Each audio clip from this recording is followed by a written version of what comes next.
ស្មោះត្រង់តែកុំឲ្យគេជន់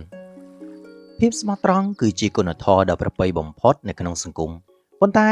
នៅក្នុងពិភពលោកដែលពោរពេញទៅដោយការប្រកួតប្រជែងនិងការប្រើប្រាស់ល្បិចកលដើម្បីឈ្នះចាញ់ការមានត្រឹមតែចិត្តបរិសុទ្ធតែមួយមុខ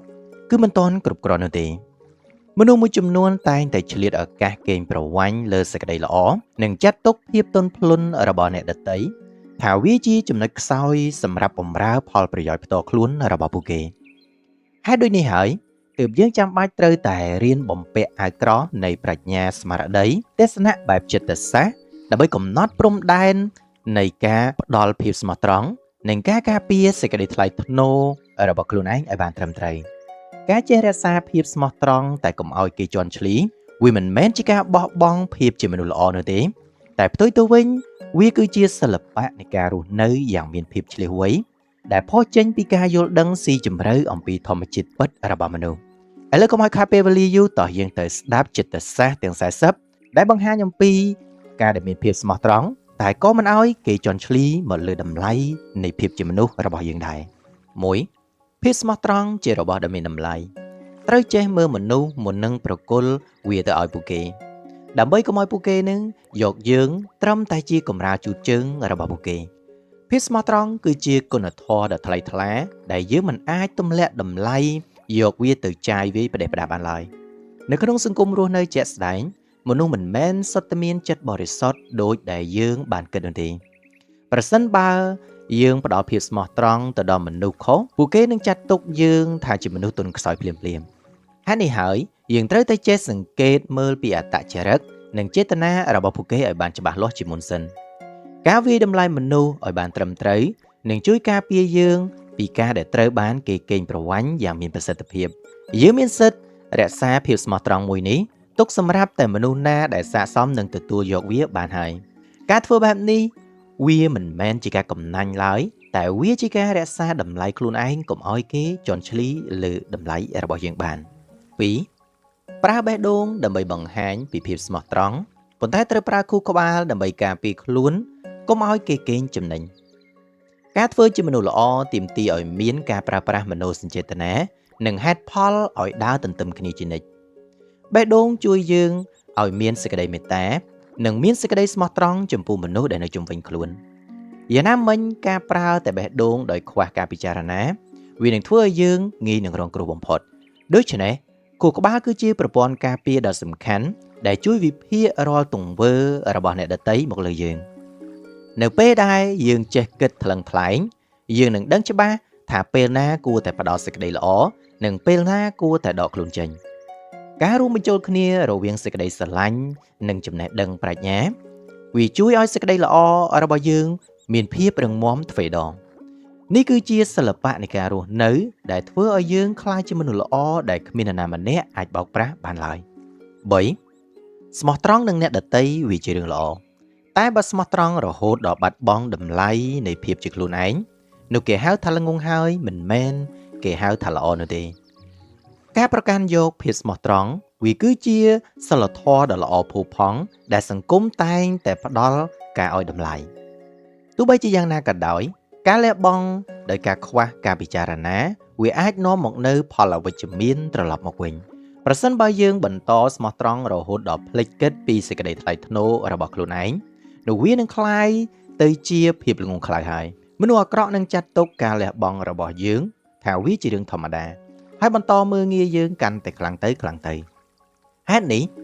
យើងត្រូវតែចេះដាក់ដែនកំណត់នៃសេចក្តីល្អដើម្បីការពារសិទ្ធិនិងកិត្តិយសផ្ទាល់ខ្លួនរបស់យើងការហ៊ានដកខ្លួនចេញពីកន្លែងដែលគ្មានការឲ្យតម្លៃវាគឺជាទង្វើដ៏ឈ្លាសវៃបំផុតសម្រាប់ជីវិតចូលចងចាំថាអ្នកអាចធ្វើជាមនុស្សល្អបានលុះត្រាតែអ្នកចេះឲ្យតម្លៃខ្លួនឯងជាមុនសិន4ទន់ភ្លន់តែមិនទន់ជ្រាយស្មោះត្រង់តែមិនល្ងង់ខ្លៅចេះជួយទុក្ខធរៈគេតែមិនត្រូវបណ្ដោយឲ្យគេជន់ក្បាលយើងនោះទេភាពទន់ភ្លន់គឺជាសញ្ញានៃភាពចាស់ទុំខាងផ្លូវអារម្មណ៍និងជាចំណុចខ្លាំងរបស់មនុស្សល្អប៉ុន្តែទន់ភ្លន់មិនមែនមានន័យថាអនុញ្ញាតឲ្យគេមកគៀបសង្កត់យើងតាមចិត្តដែលគេចង់នោះទេយើងត្រូវតែចេះជួយយកអាសាអ្នកដទៃនៅក្នុងកម្រិតមួយដែលសមស្របនិងសមហេតុផល ទន្ទឹមគ្នានឹងនេះដែរយើងត្រូវតែមានភាពម៉ឺងម៉ាត់ដើម្បីទប់ស្កាត់ការរំលោភបំពានពីជនឱកាសនិយមនៅពេលដែលនរណាម្នាក់ព្យាយាមយកប្រៀបយើងត្រូវតែហ៊ានបញ្ចេញប្រតិកម្មតបវិញភ្លាមៗការរក្សាជំហរបែបនេះវាបង្ហាញយ៉ាងច្បាស់ថាយើងជាមនុស្សដែលមានចិត្តធម៌តែមិនល្ងងនោះទេការចេះគោរពខ្លួនឯងវាគឺជាខែលការពារដ៏រឹងមាំដែលមិនឲ្យគេមកជន់ក្បាលយើងបានជារៀងរហូត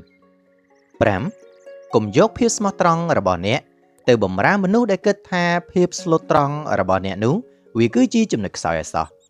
សេចក្តីស្លូតត្រង់មិនគួរត្រូវបានគេមើលឃើញថាជាភាពទន់ខ្សោយដែលត្រូវបានឲ្យគេជន់ឈ្លីនោះទេមានមនុស្សមួយចំនួនតែងតែឆ្លៀតឱកាសកេងចំណេញពីអ្នកណាដែលមានចិត្តល្អនិងអ្នកដែលមានចិត្តទន់ភ្លន់ប្រសិនបើអ្នកនៅតែបន្តបម្រើពួកគេនោះអ្នកកំពុងតែបំផ្លាញសេចក្តីសុខខ្លួនឯងហើយអ្នកត្រូវតែបញ្ឈប់ការផ្ដល់ភាពស្មោះត្រង់ចំពោះជនដែលមានគំនិតអវិជ្ជមាននិងជនដែលមានភាពអាត្មានិយមទាំងនេះការបដិសេធមិនព្រមធ្វើជាជនរងគ្រោះវាគឺជាការទាមទារសិទ្ធិសេរីភាពផ្លូវចិត្តមកវិញដោយមោទនភាពអ្នកក៏បីយកសេចក្តីល្អរបស់អ្នកទៅអភិវឌ្ឍខ្លួនឯងឬជួយអ្នកដែលចេះដឹងគុណទៅវាជាការប្រសើរនេះគឺជាវិធីសាស្ត្រតែមួយគត់ដែលធ្វើឲ្យសេចក្តីស្លូតត្រង់របស់អ្នកក្លាយជាធម៌ពលដ៏មានតម្លៃបំផុត 6. ការអត់ឱននិងភាពស្មោះត្រង់វាបង្ហាញពីទឹកចិត្តដ៏ទូលាយតែការចេះការពារខ្លួនមិនឲ្យគេកេងប្រវ័ញ្ចវាបង្ហាញពីភាពឆ្លៀសវៃការអត់ឱនគឺជាកញ្ចក់ឆ្លុះបញ្ចាំងពីទឹកចិត្តដ៏មហាសាលនិងទូលំទូលាយរបស់បុគ្គលម្នាក់ៗទោះបីជាយ៉ាងណាក៏ដោយការអត់ឱនហួសហេតុពេកវាអាចคล้ายទៅជាការលើកទឹកចិត្តឲ្យពួកគេបន្តប្រព្រឹត្តកំហុសបន្តទៀត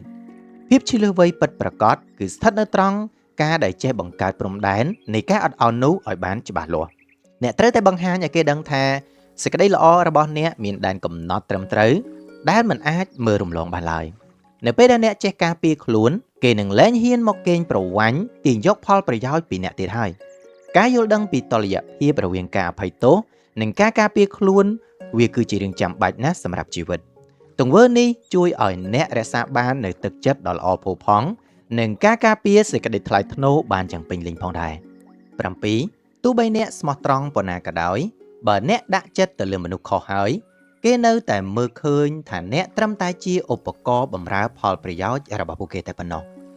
ទំហំនៃភាពស្មោះត្រង់របស់អ្នកនឹងគ្មានន័យឡើយប្រសិនបើវាត្រូវបានផ្ដល់ឲ្យមនុស្សខុសមនុស្សដែលមានគំនិតអាត្មានិយមមិនដែលខ្វល់ពីទំហំទឹកចិត្តដែលយើងបានលះបង់នោះទេពួកគេមើលឃើញយើងត្រឹមតែជាឧបករណ៍សម្រាប់ជន់ឈានឡើងទៅរកភាពជោគជ័យរបស់ពួកគេតែប៉ុណ្ណោះនៅពេលដែលអស់ប្រយោជន៍ពួកគេនឹងបោះបង់យើងចោលដោយគ្មានក្តីអាណិតអាសូរសូម្បីតែបន្តិចហេតុនេះការរើមនុស្សដើម្បីសែបគប់និងការផ្ដល់សេចក្តីទុកចិត្តវាគឺជារឿងដែលសំខាន់បំផុតអ្នកត្រូវតែហ៊ានកាត់ផ្ដាច់ទំនាក់ទំនងណាដែលពួកគេសែបគប់ដើម្បីតែកេងចំណេញដែលគ្មានការផ្ដល់ឲ្យគ្នាទៅវិញទៅមកការវិនិយោគទៅលើក្តីស្រឡាញ់និងកម្លាំងកាយចិត្តទៅលើមនុស្សដែលត្រឹមត្រូវទើបធ្វើឲ្យជីវិតរបស់យើងមានសេចក្តីសុខពិតប្រាកដ 8. ភាពស្មោះត្រង់មិនមែនមានន័យថាត្រូវតែឱនក្បាលទទួលយកការប្រមាថនោះទេអ្នកមានសិទ្ធិពេញលេញក្នុងការដើរចេញដើម្បីរក្សាភាពថ្លៃថ្នូររបស់ខ្លួនឯងភាពស្មោះត្រង់មិនទាមទារឲ្យអ្នកត្រូវតែស៊ូទ្រាំនឹងការប្រមាថមើលងាយពីអ្នកដទៃឡើយការលះបង់ដែលនាំឲ្យបាត់បង់កិត្តិយសនិងមានការឈឺចាប់វាមិនមែនជាទង្វើដ៏ត្រឹមត្រូវនោះទេគ្មាននរណាម្នាក់មានសិទ្ធិមកជន់ឈ្លីលើតម្លៃរបស់អ្នកដើម្បីតែបំពេញបំណងរបស់ពួកគេឡើយអ្នកមានសិទ្ធិនិងអំណាចពេញលេញនៅក្នុងការជ្រើសរើសផ្លូវដើរដ៏ល្អសម្រាប់ខ្លួនឯងជានិច្ចការសម្រេចចិត្តដើរចេញពីទីកន្លែងដែលពុលវាគឺជាការបង្ហាញពីភាពក្លាហាននិងការគោរពចំពោះខ្លួនឯងវាគឺជាការប្រកាសប្រាប់ពិភពលោកថាអ្នកគឺជាមនុស្សដែលស្គាល់ពីតម្លៃផ្ទាល់ខ្លួនរបស់ខ្លួនឯងយ៉ាងច្បាស់សេចក្តីថ្លៃថ្នូររបស់អ្នកវាគឺជារបស់ដែលកាត់ថ្លៃមិនបាននោះទេដែលអ្នកត្រូវតែរក្សាវាឲ្យបានខ្ជាប់ខ្ជួនបំផុត 9. កម្លាំងពិតប្រាកដរបស់មនុស្សស្មោះត្រង់វាគឺជាភាពក្លាហានក្នុងការនិយាយពាក្យថាទេចំពោះមនុស្សដែលមិនចេះក្រែងចិត្តមនុស្សជាច្រើនយល់ច្រឡំថាការយល់ព្រមគ្រប់យ៉ាងគឺជាសញ្ញានៃភាពស្មោះត្រង់និងការចុះសម្រុងតាមពិតទៅថាមពលពិតប្រាកដគឺស្ថិតនៅត្រង់សមត្ថភាពក្នុងការបដិសេធប្រកបដោយភាពឆ្លៀសវៃការនិយាយពាក្យថាទេត្រូវការភាពក្លាហាននិងភាពច្បាស់លាស់ចេញពីទឹកចិត្តពីខាងក្នុងវាជួយទប់ស្កាត់មនុស្សដែលមិនចេះក្រែងចិត្តមិនឲ្យ មកបៀតបៀនយើងតាមតែទំនឹងចិត្តរបស់ពួកគេឡើយនៅពេលដែលយើងហ៊ានបដិសេធអ្នកដទៃនឹងចាប់ផ្ដើមរៀនគោរពព្រំដែននិងពេលវេលារបស់យើងដូចគ្នានេះមិនមែនជាភាពអាក្រក់ទេតែវាជាការផ្ដល់កិត្តិយសនិងតម្លៃដល់ខ្លួនឯងយ៉ាងត្រឹមត្រូវអ្នកមានសិទ្ធិពេញទីនៅក្នុងការរក្សាធម៌ពលទាំងកាយទាំងចិត្តរបស់ខ្លួនឯងសម្រាប់រឿងណាដែលយើងយល់ថាសំខាន់10មនុស្សស្មោះត្រង់ពិតប្រាកដដឹងច្បាស់ពីតម្លៃរបស់ខ្លួនឯងគេដឹងថាពេលណាដែលត្រូវលះបង់ហើយពេលណាដែលត្រូវបញ្ឈប់ការស្គាល់ពីតម្លៃខ្លួនឯងវាគឺជាមូលដ្ឋានគ្រឹះនៃភាពរឹងមាំផ្នែកផ្លូវចិត្តដែលមិនអាចខ្វះបាននោះទេមនុស្សស្មោះត្រង់ពិតប្រាកដមិនចេះតែបណ្ដោយខ្លួនឯងឲ្យហូរទៅតាមខ្សែទឹកដោយងងឹតងងល់នោះឡើយពួកគេមានវិចារណញ្ញាណក្នុងការវាយតម្លៃស្ថានភាពនិងមនុស្សដែលនៅជុំវិញខ្លួនរបស់ពួកគេជានិច្ចពួកគេដឹងយ៉ាងច្បាស់ថាការលះបង់គួរធ្វើឡើងនៅពេលដែលមានការឲ្យតម្លៃតែប៉ុណ្ណោះនៅពេលដែលមើលឃើញពីសញ្ញានៃការកេងប្រវ័ញ្ចពួកគេចេះបញ្ឈប់ទង្វើល្អនេះភ្លាមៗការចេះដកខ្លួនឲ្យទាន់ពេលវេលាវាការពារពួកគេមិនឲ្យមានការឈឺចាប់ផ្លូវចិត្តយ៉ាងធ្ងន់ធ្ងរនៅថ្ងៃខាងមុខនេះគឺជាភាពឆ្លៀសវៃនៅក្នុងការរស់នៅដែលមនុស្សគ្រប់រូបគួរតែរៀនសូត្រតាមដើម្បីសេចក្តីសុខផ្លូវចិត្តរបស់ខ្លួនឯង11កុំដុតបំផ្លាញក្តីសុខខ្លួនឯងដើម្បីតែចង់បង្ហាញភាពស្មោះត្រង់ទៅកាន់មនុស្សដែលមិនធ្លាប់មើលឃើញពីតម្លៃរបស់អ្នកក្តីសុខផ្ទាល់ខ្លួនវាជារឿងដ៏មានតម្លៃបំផុតដែលអ្នកមិនគួរយកទៅដុតបំផ្លាញចោលទាល់តែសោះការព្យាយាមបង្ហាញពីភាពស្មោះត្រង់ដល់មនុស្សដែលមិនខ្វល់ខ្វាយពីអ្នកវាគឺជាការខ្ជះខ្ជាយពេលវេលាមនុស្សដែលងងឹតភ្នែកនិងមានភាពអាត្មានិយមគ្មានថ្ងៃមើលឃើញពីតម្លៃនៃការលះបង់របស់អ្នកឡើយកាលណាអ្នកកាន់តែព្យាយាមបំពេញចិត្តគេអ្នកនឹងកាន់តែបាត់បង់សេចក្តីសុខនៅក្នុងជីវិតរបស់ខ្លួនឯងអ្នកត្រូវតែរៀនបោះបង់ចោលនៅការរំពឹងទុកដែលខុសឆ្គងចំពោះមនុស្សដែលគ្មានបេះដូងទាំងនេះចូលទាញយកក្តីស្រឡាញ់ទាំងនោះមកថែរក្សាឲ្យខ្លួនឯងវិញនិងកសាងសេចក្តីសុខពីខាងក្នុងខ្លួនដោយខ្លួនឯងអ្នកស័ក្តិសមនឹងទទួលបានការស្រឡាញ់តបស្នងវិញយ៉ាងពេញលេញមិនមែនជាការមើលរំលងបែបនេះនោះទេ12ខ្ញុំផ្ដល់ភាពស្មោះត្រង់និងការគោរពដល់អ្នកតែបើអ្នកតបស្នងដោយការមើលងាយខ្ញុំក៏មានសិទ្ធិដកវាត្រឡប់មកវិញដោយគ្មានការស្ដាយក្រោយដូចគ្នាទំនាក់ទំនងល្អកើតឡើងពីការផ្ដល់ភាពស្មោះត្រង់និងការគោរពគ្នាទៅវិញទៅមកយ៉ាងស្មើភាពនៅពេលដែលអ្នកបានផ្ដល់រឿងទាំងនេះរួចហើយវាក៏ជាការទទួលខុសត្រូវរបស់ពួកគេក្នុងការតបស្នងវិញដូចគ្នាប្រសិនបើគេឆ្លើយតបមកវិញដោយការមើលងាយអ្នកមិនចាំបាច់បន្តស៊ូទ្រាំទៀតនោះឡើយការដកក្តីស្រឡាញ់និងការគោរពត្រឡប់មកវិញវាគឺជាសិទ្ធិស្របច្បាប់របស់អ្នកដើម្បីការពារខ្លួនអ្នកមិនចាំបាច់មានអារម្មណ៍ថាមានវិប្បដិសារីឬស្ដាយក្រោយចំពោះការសម្រេចចិត្តដ៏ត្រឹមត្រូវនេះទេការបញ្ចប់ទំនាក់ទំនងអវិជ្ជមានវាគឺជាការផ្ដល់ឱកាសឲ្យខ្លួនឯងបានជួបមនុស្សថ្មីដែលល្អជាងមុនអ្នកត្រូវតែរក្សាកិត្តិយសខ្លួនឯងជានិច្ចបើទោះបីជាត្រូវស្ថិតនៅក្នុងកលៈទេសៈណាក៏ដោយ13ភាពស្មោះត្រង់មិនមែនជាភាពជាទាសករនោះទេបើការនៅក្បែរគ្នាមិនមានការឲ្យតម្លៃគ្នាទៅវិញទៅមកផងសូមរើសយកភាពឯកាដែលថ្លៃថ្នូរវិញចុះភាពស្មោះត្រង់គឺតំណាងឲ្យការចូលរួមដោយស្ម័គ្រចិត្តប្រកបដោយក្តីស្រឡាញ់មិនមែនជាការបង្ខិតបង្ខំឡើយការរស់នៅក្បែរមនុស្សដែលចាត់ទុកយើងដូចជាទាសករវាគឺជាការកសាងគុកងងឹតសម្រាប់ជីវិតទំនាក់ទំនងដែលខ្វះការឲ្យតម្លៃគ្នានិងខ្វះការគោរពគ្នាវាគ្មានផ្លូវនាំទៅរកសេចក្តីសុខពិតប្រាកដនោះទេប្រសិនបើការនៅក្បែរគ្នានាំមកនៅតែការឈឺចាប់និងសម្ពាធការរស់នៅម្នាក់ឯងគឺជាជម្រើសល្អជាងគេភាពឯកាដែលប្រកបដោយសេចក្តីថ្លៃថ្នូរវាប្រសើរជាងការរស់នៅទាំងអត់តម្លៃនៅក្បែរមនុស្សដែលខុសការរស់នៅដែលឯករាជ្យនិងភាពរឹងមាំវាជួយឲ្យអ្នកស្វែងរកអត្តសញ្ញាណដើមរបស់ខ្លួនឯងឃើញឡើងវិញចូលចងចាំជានិច្ចថាក្តីសុខនិងតម្លៃរបស់អ្នកគឺអាស្រ័យទៅលើអ្នកមិនមែនអាស្រ័យទៅលើអ្នកដទៃឡើយ14ការផ្ដល់ឲ្យដោយភាពស្មោះត្រង់ដែលគ្មានព្រំដែននិងបង្រៀនមនុស្សដែលអាត្មានិយមឲ្យចេះតែកេងប្រវ័ញ្ចដោយគ្មានទីបញ្ចប់ការធ្វើអំពើល្អដោយគ្មានកំណត់ព្រំដែនច្បាស់លាស់អាចនាំមកនូវផលរំខានយ៉ាងធំធេងដល់ខ្លួនឯងវាប្រៀបបាននឹងការបង្រៀនឲ្យមនុស្សអាត្មានិយមកាន់តែមានភាពលោភលន់និងកាន់តែបានចិត្តថែមទៀតពួកគេនឹងគិតថាការទាមទាររបស់ពួកគេគឺជារឿងត្រឹមត្រូវហើយបន្តកេងប្រវ័ញ្ចលើអ្នកឥតឈប់ឈរដើម្បីបញ្ឈប់រឿងនេះអ្នកត្រូវតែហ៊ានដកហូតសិទ្ធិទាមទារដោយគ្មានហេតុផលរបស់ពួកគេការចេះទប់ស្កាត់នៅក្នុងការផ្ដល់ឲ្យដែលហួសហេតុ វាគឺជាការជួយដាស់តឿនស្មារតីរបស់ពួកគេឲ្យភ្ញាក់រលឹកផងដែរអ្នកត្រូវតែរក្សាធម៌ពលនៃការផ្ដល់ឲ្យសម្រាប់តែរឿងដែលពិតជាចាំបាច់និងមានប្រយោជន៍តែប៉ុណ្ណោះមានតែការរក្សាតុល្យភាពនៃការផ្ដល់ឲ្យនិងការទទួលយកនោះទេទើបរក្សាទំនាក់ទំនងនោះបានយូរអង្វែង15ការដឹងគុណនិងមានភាពស្មោះត្រង់វាជារឿងប្រពៃតែត្រូវចេះបែងចែកឲ្យដាច់រវាងអ្នកដែលមានគុណពិតប្រាកដនិងអ្នកដែលយកលេសមកជន់ឈ្លីនៅលើយើងការចេះដឹងគុណគឺជាធម៌ដ៏ប្រសើរថ្លៃថ្លាដែលមនុស្សគ្រប់រូបត្រូវតែមាននិងត្រូវតែបណ្ដោះឲ្យមាននៅក្នុងខ្លួនប៉ុន្តែអ្នកត្រូវតែមានប្រាជ្ញាក្នុងការបែងចែកឲ្យដាច់រវាងអ្នកដែលមានគុណពិតប្រាកដនិងអ្នកដែលជាជនឆ្លៀតឱកាសមនុស្សមានគុណពិតប្រាកដមិនដែលទាមទារឲ្យអ្នកលះបង់កិត្តិយសដើម្បីតែតបស្នងគុណនោះឡើយផ្ទុយទៅវិញជនដែលឆ្លៀតឱកាសគឺតែងតែយកពាក្យថាគុណមកគៀបសង្កត់លើអ្នកជានិច្ចដើម្បីផលប្រយោជន៍របស់ពួកគេអ្នកត្រូវតែចេះបដិសេធការគៀបសង្កត់ផ្លូវចិត្តទាំងនោះ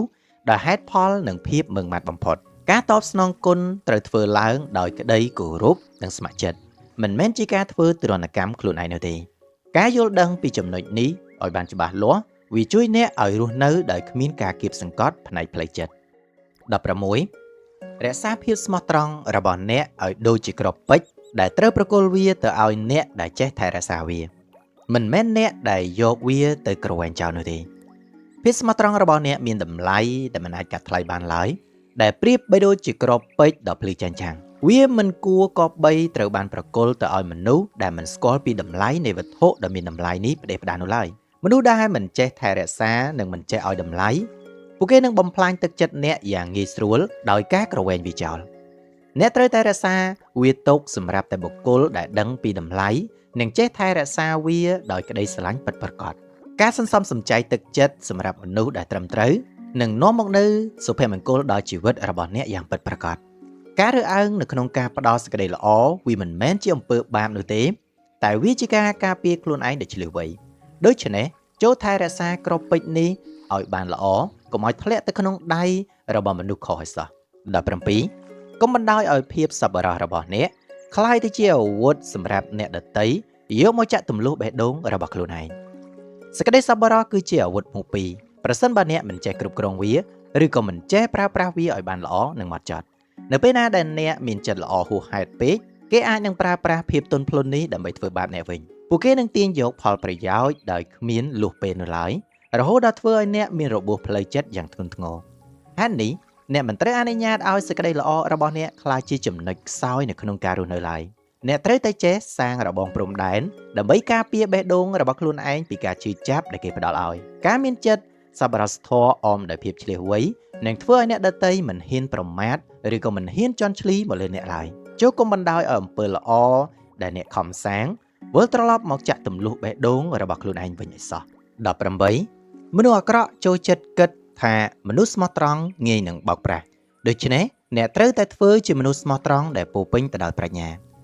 ជនខិលខូចតែងតែសម្លឹងមើលមនុស្សស្មោះត្រង់ថាជាចំណីដ៏ងាយស្រួលបំផុតសម្រាប់ពួកគេជានិច្ចពួកគេគិតថាលក្ខណៈនៃភាពស្មោះត្រង់គឺជាភាពល្ងង់ខ្លៅដែលងាយនឹងបោកបញ្ឆោតបានដើម្បីទប់ទល់នឹងរឿងមួយនេះអ្នកមិនចាំបាច់បោះបង់ភាពស្មោះត្រង់របស់ខ្លួនឯងចោលដើម្បីតបតជាមួយពួកគេនោះទេអ្វីដែលអ្នកត្រូវធ្វើគឺការអភិវឌ្ឍប្រាជ្ញាស្មារតីឲ្យកាន់តែមុតស្រួចនិងមានភាពរហ័សរហួនជាងមុននៅពេលដែលអ្នកមានប្រាជ្ញាឆ្លៀសវៃអ្នកនឹងអាចមើលធ្លុះរាល់ល្បិចកលរបស់ពួកគេបានយ៉ាងងាយស្រួលភាពស្មោះត្រង់ដែលបំពាក់ដោយប្រាជ្ញាវាគឺជាកម្លាំងដ៏រឹងមាំដែលគ្មាននរណាអាចនឹងមកបំបាក់បានឡើយហើយទីបំផុតមនុស្សអាក្រក់នឹងរត់គេចចេញពីអ្នកដោយការកោតខ្លាចនិងការគោរពសេចក្តីល្អរបស់អ្នក19ការដើរចេញពីមនុស្សដែលមើលងាយភាពស្មោះត្រង់របស់អ្នកវាមិនមែនជាការចោះចាញ់ទេតែវាជាការផ្ដល់កិត្តិយសនិងផ្ដល់តម្លៃមកឲ្យខ្លួនឯងការសម្រេចចិត្តដើរចេញពីមនុស្សអាក្រក់វាមិនមែនជាការរត់គេចឬជាការចោះចាញ់នៅភាពបរាជ័យអ្វីឡើយវាគឺជាជំរើសដ៏ឆ្លៀសវៃបំផុតនៅក្នុងការបញ្ចប់ការឈឺចាប់និងការមើលងាយដែលគេផ្ដល់ឲ្យយើងកាលណាដែលយើងនៅតែបន្តនៅក្បែរមនុស្សដែលពលបែបនេះវាមានន័យថាយើងកំពុងតែទម្លាក់តម្លៃខ្លួនឯងបន្តិចម្ដងហើយការដើរចេញវាគឺជាការប្រកាសពីឯករាជ្យភាពនិងការតាំងចិត្តអំពីការការពារសេចក្តីថ្លៃថ្នូររបស់អ្នកកំពុងតែផ្ដល់កិត្តិយសឲ្យខ្លួនឯងដែលនេះគឺជាទង្វើដ៏គួរឲ្យគោរពបំផុតសម្រាប់ជីវិតរស់នៅពេលវេលាវានឹងជួយព្យាបាលរបួសផ្លូវចិត្ត ហើយអ្នកនឹងក្លាយជាមនុស្សដែលរឹងមាំជាងមុនអ្នកគ្មានអ្វីដែលត្រូវសោកស្ដាយឡើយចំពោះការដែលដើរចេញពីទីកន្លែងដែលគ្មានផ្ដល់សេចក្តីសុខមកឲ្យអ្នកនោះ17មុននឹងស្មោះត្រង់ជាមួយនឹងនរណាម្នាក់កុំភ្លេចស្មោះត្រង់និងស្រឡាញ់ជាមួយខ្លួនឯងឲ្យបានមុនគេព្រោះបើអ្នកមិនចេះការពារខ្លួនឯងទេក៏គ្មាននរណាមកការពារអ្នកបានដែរការចេះស្រឡាញ់និងស្មោះត្រង់ជាមួយនឹងខ្លួនឯងវាគឺជាកាតព្វកិច្ចដំបូងបង្អស់របស់មនុស្សគ្រប់រូបប្រសិនបើអ្នកមិនចេះតស៊ូការពារខ្លួនឯងទេនោះគ្មាននរណាម្នាក់អាចមកជួយការពារអ្នកបានឡើយនៅក្នុងសង្គមមួយនេះអ្នកត្រូវតែដាក់ខ្លួនឯងជាអាទិភាពចម្បងមុននឹងសម្រេចចិត្តលះបង់អ្វីមួយដើម្បីអ្នកដទៃការថែរក្សាផ្លូវចិត្តខ្លួនឯងឲ្យបានរឹងមាំវាគឺជាមូលដ្ឋាននៃការធ្វើអំពើល្អបន្តទៀតនៅថ្ងៃអនាគតនៅពេលដែលអ្នកចេះស្រឡាញ់ខ្លួនឯងពេញលេញអ្នកនឹងមិនងាយបណ្ដោយឲ្យគេមកជន់ឈ្លីលើអ្នកបានឡើយកម្លាំងការពារនេះវានឹងធ្វើឲ្យជីវិតរបស់អ្នកពោរពេញទៅដោយទំនុកចិត្តនិងមានសេចក្តីក្លាហានចូលចងចាំថាភាពស្មោះត្រង់ដែលពិតប្រាកដគឺត្រូវចាប់ផ្ដើមចេញពីការស្មោះត្រង់ជាមួយខ្លួនឯងជាមុនសិន21ភាពស្មោះត្រង់ដែលគ្មានព្រំដែនវាគឺជាការបើកទ្វារស្វាគមន៍ការកេងប្រវ័ញ្ចដូច្នេះត្រូវតែចេះកសាងរបងការពារខ្លួនការផ្ដល់ភាពស្មោះត្រង់ដែលគ្មានព្រំដែនវាគឺជាគ្រោះថ្នាក់ដ៏ធំបំផុតសម្រាប់ខ្លួនឯងនៅក្នុងសង្គមវាប្រៀបបីដូចជាការដែលបើកទ្វារផ្ទះចោលដែលអនុញ្ញាតឲ្យចោរចូលមកលួចទ្រព្យសម្បត្តិយ៉ាងងាយស្រួលអញ្ចឹងមនុស្សដែលមានចេតនាមិនល្អនឹងឆ្លៀតឱកាសចូលប្រមូលយកផលប្រយោជន៍ពីអ្នកដោយមិនញញើតដៃហេតុនេះអ្នកត្រូវតែចេះកសាងរបងការពារខ្លួនឲ្យបានរឹងមាំបំផុតដោយការកំណត់ព្រំដែនឲ្យខ្លួនឯងការដាក់ព្រំដែនជួយបញ្ជាក់ប្រាប់អ្នកដទៃថាអ្នកមិនមែនជាមនុស្សងាយឲ្យគេជន់ឈ្លីនោះឡើយវាជួយកាត់បន្ថយការខកចិត្តនិងការការពារបេះដូងអ្នកពីការជឿចាប់ដែលនឹកស្មានមិនដល់សេចក្តីល្អត្រូវតែមានលក្ខខណ្ឌតែវាមិនងាយធ្លាក់ខ្លួនចូលទៅក្នុងឧបករណ៍នៃការកេងប្រវ័ញ្ច22ធ្វើជាមនុស្សល្អតែមិនមែនមានន័យថាត្រូវតែធ្វើជាមនុស្សងងឹតងងល់ឡើយបើគេមើលមិនឃើញតម្លៃសូមដកខ្លួនឲ្យទាន់ពេលវេលាការធ្វើជាមនុស្សល្អមិនមែនតម្រូវឲ្យអ្នកបិទភ្នែកទទួលយកការកេងចំណេញពីអ្នកដទៃនោះទេភាពល្អបរិសុទ្ធត្រូវដើរទន្ទឹមគ្នាជាមួយនឹងការបើកភ្នែកមើលពីការពិតនៅក្នុងសង្គមជានិច្ចប្រសិនបើអ្នកកំពុងតែធ្វើល្អដាក់មនុស្សដែលមិនចេះឲ្យតម្លៃសូមកុំបន្តធ្វើវាទៀតអីការដកខ្លួនចេញឲ្យទាន់ពេលវេលាវាគឺជាវិធីសាស្ត្រសង្គ្រោះខ្លួនឯងដ៏ល្អនិងឆ្លៀសវៃបំផុតការទ្រាំនៅក្បែរមនុស្សដែលមិនឃើញពីតម្លៃយើងវាគឺជារឿងដែលគ្មានប្រយោជន៍អ្វីទាល់តែសោះអ្នកមានជំរឿនពេញលេញក្នុងការយកសេចក្តីល្អនេះទៅចែករំលែកនៅកន្លែងដែលត្រឹមត្រូវជានេះការធ្វើបែបនេះវាបង្ហាញយ៉ាងច្បាស់ថាអ្នកគឺជាមនុស្សល្អដែលពោរពេញទៅដោយភាពឆ្លៀសវៃបំផុត23កុំឲ្យសេចក្តីល្អរបស់អ្នកក្លាយជាចំណុចខ្សោយសម្រាប់ឲ្យអ្នកដទៃយកមកគៀបសង្កត់អ្នកឲ្យសោះសេចក្តីល្អគឺជាគុណសម្បត្តិដ៏វិសេសវិសាលបំផុតមិនមែនជាចំណុចខ្សោយរបស់អ្នកឡើយប៉ុន្តែបើអ្នកមិនចេះប្រើវាឲ្យបានត្រឹមត្រូវទេគេនឹងទាញយកផលប្រយោជន៍ពីវាភ្លាមៗកុំបណ្ដោយឲ្យនរណាម្នាក់យកភាពទន់ភ្លន់របស់អ្នកមកធ្វើជាអាវុធគៀបសង្កត់អ្នកឲ្យសោះអ្នកត្រូវតែតាំងជំហរឲ្យបានរឹងមាំនិងហ៊ានបង្ហាញភាពដាច់ស្រេចនៅពេលដែលចាំបាច់ការការពារសេចក្តីល្អរបស់ខ្លួនគឺជារឿងដែលត្រូវតែធ្វើដោយមិនអាចខកខានបានឡើយនៅពេលដែលអ្នកបង្ហាញពីភាពរឹងមាំពួកគេនឹងចាប់ផ្ដើមបដូរអាកប្បកិរិយាមកគោរពអ្នកវិញជាមិនខានចូលប្រើសេចក្តីល្អជាធម្មពលវិជ្ជមានមិនមែនជាចំណងចងជើងខ្លួនឯងរហូតដល់រើមិនរួចនោះឡើយ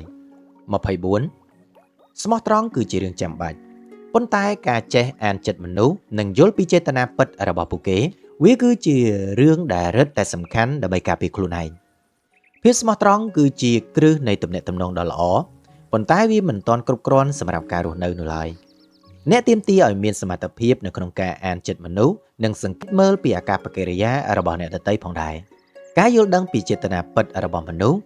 វានឹងជួយឲ្យអ្នកគេចផុតពីរណ្ដៅនៃអំពើបោកប្រាស់ទាំងឡាយមនុស្សខ្លះមកក្បែរអ្នកដោយពាក់របាំងមុខថាជាមនុស្សល្អតែបែរជាលាក់គំនួចនៅចិត្តអាក្រក់នៅពីក្រោយខ្នងអ្នកទៅវិញការសង្កេតមនុស្សដែលយកចិត្តទុកដាក់នឹងធ្វើឲ្យរបាំងមុខនោះធ្លាក់ចុះមកវិញយ៉ាងងាយស្រួលមើលហើយនេះគឺជាយុទ្ធសាស្ត្រក្នុងការការពារខ្លួនដ៏មានប្រសិទ្ធភាពដែលអ្នកត្រូវតែហ្វឹកហាត់ជាប្រចាំទីបំផុតអ្នកនឹងមានសុវត្ថិភាពផ្លូវចិត្តនិងមិនងាយធ្លាក់ចូលទៅក្នុងល្បិចកលរបស់នរណាម្នាក់ឡើយ 25មនុស្សឆ្លាតចេះថ្លឹងថ្លែងពីភាពស្មោះត្រង់របស់ខ្លួនដោយមិនប្រើអារម្មណ៍តែមួយមុខនោះទេតែគេប្រើហេតុផលដើម្បីវិភាគទង្វើរបស់អ្នកដទៃមនុស្សដែលមានប្រាជ្ញាមិនដែលអនុញ្ញាតឲ្យអារម្មណ៍ដឹកមុខគ្រប់កិច្ចការនោះទេពួកគេចេះប្រើប្រាស់ហេតុផលដើម្បីថ្លឹងថ្លែងនិងវិភាគទៅលើគ្រប់កលៈទេសៈទាំងអស់ដោយប្រុងប្រយ័ត្នការប្រើត្រឹមតែអារម្មណ៍ដើម្បីតែវាតម្លៃមនុស្សវាងាយនឹងធ្វើឲ្យអ្នកកាត់សេចក្តីខុសទៅលើរឿងរ៉ាវនានាការគិតពិចារណាដោយផ្អែកទៅលើហេតុផលច្បាស់លាស់វាជួយឲ្យអ្នកមើលឃើញពីការពិតជាក់ស្ដែងពួកគេតែងតែវិភាគនៅរាល់ទង្វើរបស់អ្នកដទៃមុននឹងសម្រេចចិត្តប្រគល់ក្តីទុកចិត្តយ៉ាងពិតប្រាកដទៅឲ្យពួកគេនេះគឺជាវិធីសាស្ត្ររស់នៅដែលកាត់បន្ថយហានិភ័យនៃការខកចិត្តយ៉ាងច្រើនសន្ធឹកសន្ធាប់ការរួមបញ្ចូលគ្នារវាងហេតុផលនិងការសង្កេតវាគឺជាគន្លឹះនៃភាពជោគជ័យនៅក្នុងការកសាងទំនាក់ទំនង26ការបដិសេធមិនព្រមធ្វើតាមការបញ្ជារបស់នរណាម្នាក់ដែលមិនឲ្យតម្លៃអ្នកវាមិនមែនជាការក្បត់ទេតែវាជាការគោរពសិទ្ធិចំពោះខ្លួនឯងការបដិសេធមិនព្រមធ្វើជាកូនអុករបស់គេវាមិនមែនជាទង្វើអាក្រក់ឬក៏ជាទង្វើក្បត់មិត្តភាពនោះឡើយប្រសិនបើនរណាម្នាក់បញ្ជាអ្នកដោយមិនឲ្យតម្លៃការមិនស្ដាប់តាមគេវាគឺជារឿងដែលត្រឹមត្រូវបំផុតអ្នកមិនមានកាតព្វកិច្ចត្រូវបម្រើផលប្រយោជន៍អ្នកដទៃដោយបោះបង់សិទ្ធិខ្លួនឯងតតែសោះការហ៊ានបដិសេធនេះវាគឺជាការប្រកាសពីការគោរពសិទ្ធិនិងសេរីភាពផ្ទាល់ខ្លួនយ៉ាងម៉ឺងម៉ាត់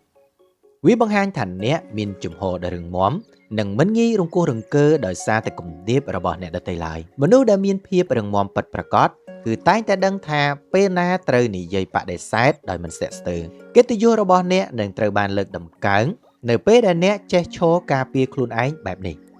27កុំលះបង់គ្រប់យ៉ាងដើម្បីមនុស្សដែលរងចាំតែទទួលយកតែមិនដែលគិតចង់តបស្នងសូម្បីតែបន្តិចការលះបង់គ្រប់យ៉ាងដើម្បីមនុស្សខុសវាគឺជាការបំផ្លាញខ្លួនឯងយ៉ាងពិតប្រាកដដែលជារឿងគួរតែជៀសវាងមានមនុស្សមួយចំនួនកើតមកហាក់បីដូចជារងចាំតែទទួលយកតែប៉ុណ្ណោះដែលមិនចេះគិតថានឹងឲ្យត្រឡប់មកវិញនោះទេពួកគេមិនដែលខ្វល់ពីការលំបាករបស់អ្នកហើយក៏មិនដែលគិតថាចង់តបស្នងសូម្បីតែបន្តិចឡើយប្រសិនបើអ្នកនៅតែបន្តលះបង់នោះអ្នកនឹងរឹតតែនឿយហត់និងបាត់បង់កម្លាំងចិត្តជាក់ជាមិនខានអ្នកត្រូវតែបញ្ឈប់ការផ្គត់ផ្គង់ក្តីស្រឡាញ់ទៅដល់ប្រភពដែលមិនចេះរៀនស្ងួតបែបនេះជាបន្ទាន់ចូលរក្សាធម៌ពលរបស់អ្នកសម្រាប់រឿងណាដែលមានប្រយោជន៍និងបុគ្គលណាដែលសមនឹងទទួលបានក្តីស្រឡាញ់ពីអ្នកទំនាក់ទំនងដែលល្អត្រូវតែមានការផ្ដល់ឲ្យនិងមានការទទួលយកពីភាគីទាំងសងខាងប្រកបដោយសមធម៌28ភាពស្មោះត្រង់គឺជារង្វាន់សម្រាប់មនុស្សដែលស័ក្តិសមតែប៉ុណ្ណោះមិនមែនសម្រាប់មនុស្សដែលចាំតែជន់ឈ្លីនោះទេភាពស្មោះត្រង់ជារបស់កម្រនិងមិនគួរយកទៅចែករំលែកដោយគ្មានការរើសអើងនិងគ្មានការពិចារណាឡើយវាគឺជារង្វាន់ដ៏ពិសិដ្ឋសម្រាប់តែមនុស្សណាដែលចេះឲ្យតម្លៃនិងស័ក្តិសមនឹងទទួលយកវាតែប៉ុណ្ណោះមនុស្សដែលចាំតែជន់ឈ្លីនិងកេងប្រវ័ញ្ចមិនស័ក្តិសមនឹងទទួលបានគុណធម៌បែបនេះសូម្បីតែបន្តិចអ្នកត្រូវតែមានមោទនភាពចំពោះសេចក្តីល្អរបស់អ្នកនិងការពារវាឲ្យបានហ្មត់ចត់បំផុតកុំឲ្យភាពស្មោះត្រង់របស់អ្នកក្លាយជារបស់ដែលថោកដែលអ្នកណាក៏អាចយកទៅជន់ឈ្លីលេងបានឲ្យសោះការជ្រើសរើសមនុស្សដើម្បីប្រគល់សេចក្តីទុកចិត្តវាគឺជាសិល្បៈនៃការផ្ដល់តម្លៃឲ្យខ្លួនឯងយ៉ាងខ្ពង់ខ្ពស់នៅពេលដែលអ្នកធ្វើបែបនេះអ្នកនឹងទាក់ទាញបានតែមនុស្សល្អៗចូលមកក្នុងជីវិតរបស់អ្នកជានិច្ច29ការចេះការពារផលប្រយោជន៍និងកិត្តិយសរបស់ខ្លួនឯងវាមិនមែនជាភាពអាត្មានិយមនោះទេតែវាជាច្បាប់ធម្មជាតិនៃការរស់រានមានជីវិតនៅក្នុងសង្គម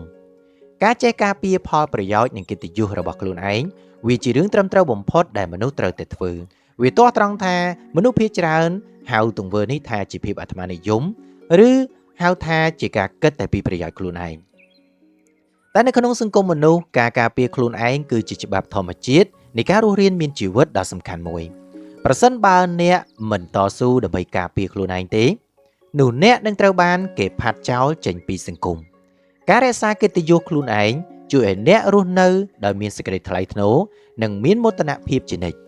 អ្នកមិនអាចជួយអ្នកដទៃបាននោះទេប្រសិនបើខ្លួនរបស់អ្នកផ្ទាល់កំពុងតែរងការគាបសង្កត់និងរងការឈឺចាប់នោះដូច្នេះការគិតគូរពីខ្លួនឯងជាមុនវាគឺជាមូលដ្ឋានគ្រឹះនៃការរស់នៅដ៏រឹងមាំនិងមានសេចក្តីសុខ30ទឹកចិត្តបរិសុទ្ធតែងតែងាយនឹងត្រូវបានគេអូសទាញយកផលប្រយោជន៍ដូច្នេះ អ្នកត្រូវតែមានភាពឆ្លៀសវៃមកធ្វើជាខែលការពារទឹកចិត្តបរិសុទ្ធគឺជារបស់ដ៏ស្រស់ស្អាតប៉ុន្តែវាក៏ងាយនឹងរងការវាយប្រហារពីអ្នកដទៃផងដែរមនុស្សដែលមានល្បិចកលគឺតែងតែចាត់ទុកចិត្តបរិសុទ្ធគឺជាស្ពានសម្រាប់ចម្លងពួកគេទៅរកភាពជោគជ័យហេតុនេះអ្នកមិនអាចរស់នៅដោយពឹងផ្អែកទៅលើតែចិត្តបរិសុទ្ធមួយមុខបាននៅឡើយនៅក្នុងសង្គមបច្ចុប្បន្ននេះអ្នកត្រូវតែបំពាក់ខ្លួនឯងនៅភាពឆ្លៀសវៃដើម្បីធ្វើជាខែលការពារពីជនឆ្លៀតឱកាសនិយមទាំងនោះការមានស្មារតីប្រុងប្រយ័ត្នជានិច្ចវាជួយទប់ស្កាត់នៅរាល់ការប៉ុនប៉ងកេងប្រវ័ញ្ចគ្រប់ទម្រង់និងគ្រប់រូបភាពខែលការពារនេះមិនមែនធ្វើឲ្យអ្នកក្លាយជាមនុស្សអាក្រក់នោះទេតែវាជួយឲ្យអ្នកកាន់តែរឹងមាំជាងមុនអ្នកនឹងអាចបន្តធ្វើជាមនុស្សល្អបានដោយគ្មានក្តីបារម្ភពីការដែលត្រូវបានគេបោកប្រាស់ទៀតនោះឡើយ31កុំឲ្យការអត់ធ្មត់របស់អ្នកវាคล้ายជាលេសសម្រាប់ឲ្យគេបន្តធ្វើបាបអ្នកដដែលការអត់ធ្មត់គឺជាគុណធម៌ដ៏ល្អប៉ុន្តែវាមិនត្រូវបានคล้ายទៅជាលេសនៃការរងទុក្ខវេទនារបស់អ្នកនោះទេមនុស្សមួយចំនួនយកការអត់ធ្មត់របស់អ្នកមកធ្វើជាឱកាសដើម្បីបន្តធ្វើបាបអ្នកដដែលដោយមិនខ្វល់ពីអារម្មណ៍របស់អ្នកនោះទេបើអ្នកនៅតែតស៊ូទ្រាំដោយមិនតវ៉ានោះគេនឹងកាន់តែបានចិត្តហើយនឹងធ្វើទង្វើអាក្រក់នេះថែមទៀតជាក់ជាមិនខានអ្នកត្រូវតែចេះបំផ្លែងវត្តដាក់នៃការរំលោភបំពាននេះដោយការបញ្ចេញប្រតិកម្មតបវិញឲ្យគេដឹងខ្លួនការកំណត់ព្រំដែននៃការអត់ធ្មត់របស់ខ្លួនឯងវាគឺជាការផ្ដល់សញ្ញាថាអ្នកនឹងមិនទ្រាំទ្រជាមួយនឹងទង្វើអាក្រក់បែបនេះទៀតនោះទេនៅពេលដែលអ្នកហ៊ានក្រោកឈរតតាំងគេនឹងភ័យខ្លាចហើយឈប់បៀតបៀនអ្នកតទៅទៀតចូលចាំថាការអត់ធ្មត់គឺមានតម្លៃលុះត្រាតែវាត្រូវបានប្រើប្រាស់ឲ្យចំកន្លែងនិងចំមនុស្សដែលត្រឹមត្រូវ32រក្សាចិត្តល្អរបស់អ្នកឲ្យនៅដដែលតែត្រូវផ្លាស់ប្ដូររបៀបតាក់ទងជាមួយនឹងមនុស្សដែលចេះតែកេងចំណេញអ្នកមិនចាំបាច់ផ្លាស់ប្ដូរចិត្តល្អរបស់ខ្លួនឯងដោយសារតែទង្វើរបស់មនុស្សអាក្រក់នោះទេការរក្សាសន្តានចិត្តល្អវាជារឿងប្រពៃតែអ្នកត្រូវតែបដូរយុទ្ធសាស្ត្រក្នុងការតាក់ទងជាមួយពួកគេ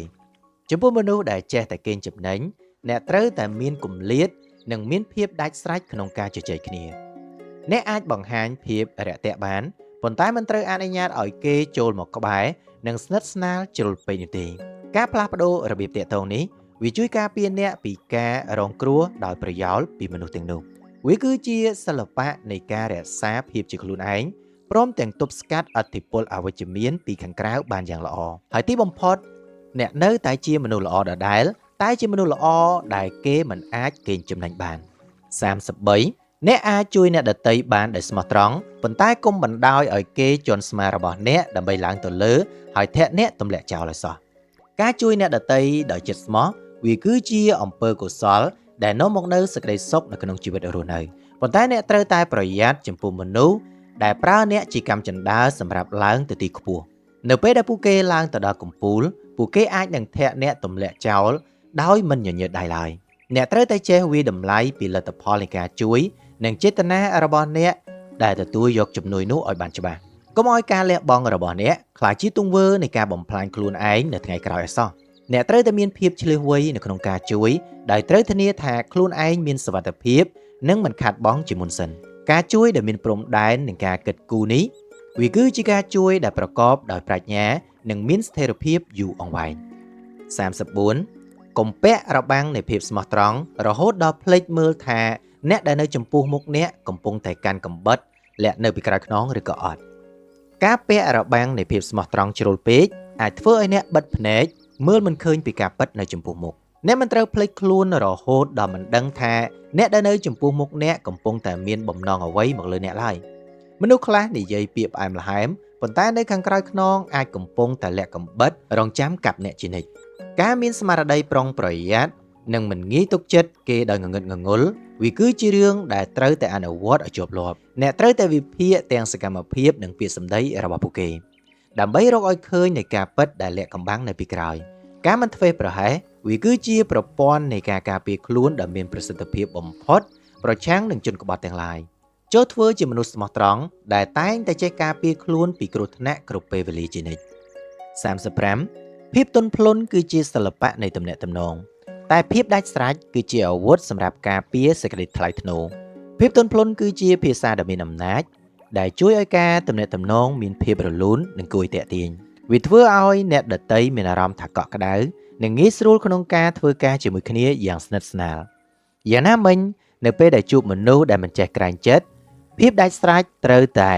ទាញយកមកប្រើប្រាស់ភាពម៉ឺងម៉ាត់នេះវាគឺជាអាវុធដ៏មុតស្រួចសម្រាប់ទប់ទល់នឹងការរំលោភបំពានសេចក្តីថ្លៃថ្នូររបស់អ្នកត្រូវតែចេះបត់បែនទៅតាមកាលៈទេសៈដោយដឹងថាពេលណាត្រូវតែទន់និងពេលណាត្រូវតែធ្វើរឹងការប្រើប្រាស់ភាពទន់ភ្លន់និងភាពដាច់ស្រេចស្របពេលគ្នានេះវានឹងធ្វើឲ្យអ្នកមានឥទ្ធិពលកាន់តែខ្លាំងក្លានេះគឺជាភាពចាស់ទុំខាងផ្លូវអារម្មណ៍ដែលជួយឲ្យអ្នករស់នៅប្រកបដោយអំណាចនិងការទទួលបានការគោរពពីមនុស្សជុំវិញខ្លួន36អ្នកមានសិទ្ធិធ្វើជាមនុស្សដែលចិត្តល្អ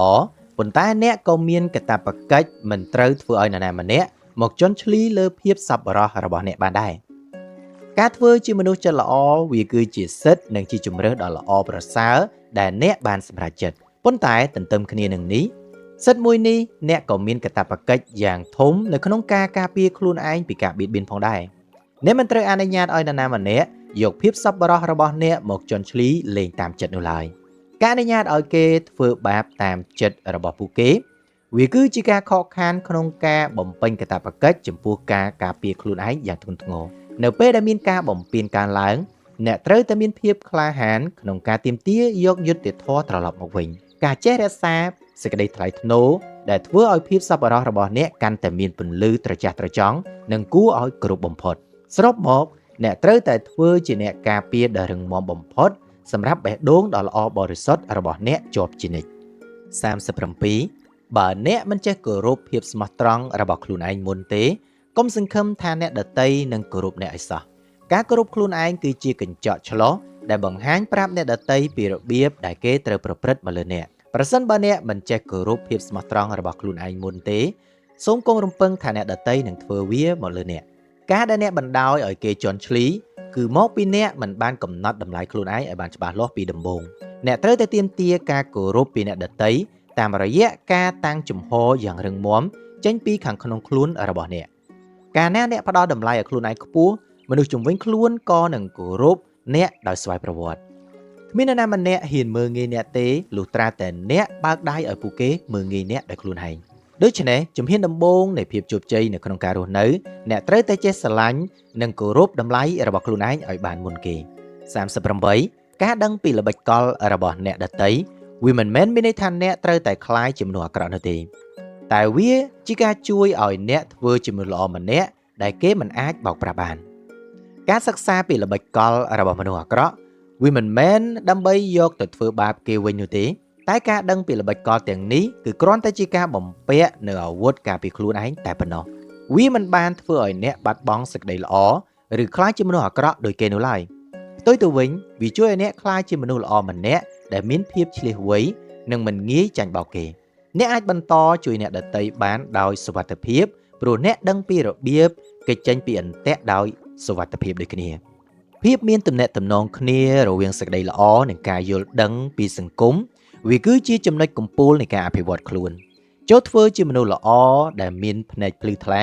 មិនមែនជាមនុស្សល្អដែលងងឹតងងុលរហូតត្រូវបានគេបោកប្រាស់នោះទេ39ស្មោះត្រង់ឲ្យដូចជាសៀវភៅដែលបើកចំហតែត្រូវរក្សាសិទ្ធិក្នុងការបិទទំព័រភ្លាមប្រសិនបើអ្នកអានមិនចេះឲ្យតម្លៃ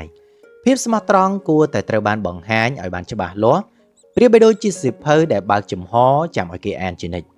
វាអនុញ្ញាតឲ្យអ្នកដែលពិតជាចង់ស្វែងយល់អាចទទួលបានអត្ថប្រយោជន៍ពីវាពិតប្រាកដប៉ុន្តែអ្នកត្រូវចាំថាអ្នកគឺជាម្ចាស់នៃសៀវភៅនេះដែលមានសិទ្ធិពេញលេញទៅលើវាមិនអាចប្រកែកបាននោះទេប្រសិនបើអ្នកអានដែលមិនចេះឲ្យតម្លៃឬអ្នកដែលព្យាយាមហែកទំព័រនោះចោលអ្នកត្រូវតែបិទវាភ្លាមការបិទទំព័រសៀវភៅវាគឺជាការបញ្ជាក់ពីទំនាក់ទំនងដែលមិនផ្ដល់ផលល្អសម្រាប់អ្នកតទៅមុខទៀតអ្នកមិនចាំបាច់បង្ខំឲ្យមនុស្សដែលមិនយល់មកបន្តអានរឿងរ៉ាវនៅក្នុងជីវិតរបស់អ្នកទៀតនោះទេការរក្សាសិទ្ធិនៅក្នុងការកំណត់ព្រំដែនវាគឺជាសិល្បៈដ៏សំខាន់មួយនៃការថែរក្សាផ្លូវចិត្តរបស់អ្នក40ចុងក្រោយ